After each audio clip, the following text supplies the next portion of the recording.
Hi, my name is Cason Cunningham, and my discussion is going to be on Molly Pitcher. And some of the interesting things I found out about Molly Pitcher was she wasn't a real person. She was kind of in the same vein as a Rosie the Riveter. She was a stand-in for two real women, Mary Ludwig Hayes and Margaret Corbin, two women who had a lot in common. Their husbands were both artillerymen in the colonial army, and both of their husbands were shot. One was killed. Um, Mary Ludwig Hayes' husband was killed during the Battle of Monmouth, and she was a camp follower, as they were called. She'd follow along and could do a lot of like the cooking and cleaning. And during the actual fighting, she'd bring pitchers of water to the guns, which they'd soak their sponge in and then run down the barrel of their cannon or howitzers in order to extinguish any sparks. So when they put the new powder in, didn't explode prematurely. But yeah, Molly Pitcher is a stand-in for basically all women who were the camp followers. And in their cases, they actually took over their husband's role after they were shot and kind of became basically a soldier and took the job on the firing line.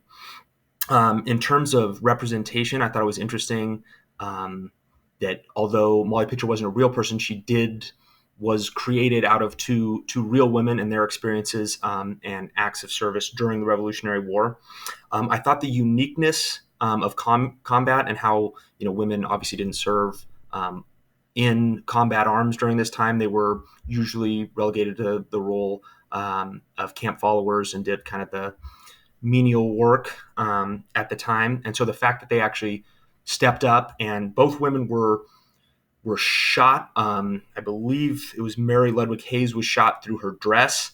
And she's quoted as saying, "I'm glad that didn't go a little higher." And then Margaret Corbin was actually shot in the arm and is the first woman to ever receive a pension, a military pension for her service and being wounded. So that was kind of an interesting side note I found. So I didn't think that Molly Pitcher or the two women that inspired her, kind of her myth, would have really been able to be substituted with another profession, at least not in the way like Betsy Ross, and the sewing. I felt like that was a little more gender normative in terms of the time period. The limitations of recruitment might have also been a driving force behind the creation of the myth of Molly Pitcher, who also represented two very real women and their very, very real actions.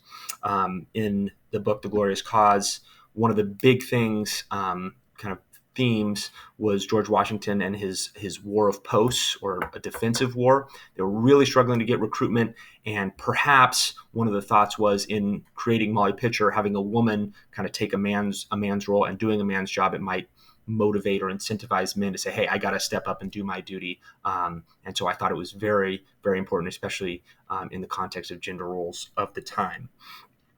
In terms of stand-ins, because Molly Pitcher, kind of in the same vein as Rosie the River to women working in factories during World War II, or GIs during World War II, doughboys World War I, it was kind of a stand-in. So to speak of a large group, if you said, I'm trying to think of an example for college students, of just, hey, this is Timmy the college student, and just kind of a generalization, but exactly, okay, if I'm talking about Molly Pitcher, I'm talking about a woman who served and took over for her husband, even though that as an individual person wasn't actually who they were.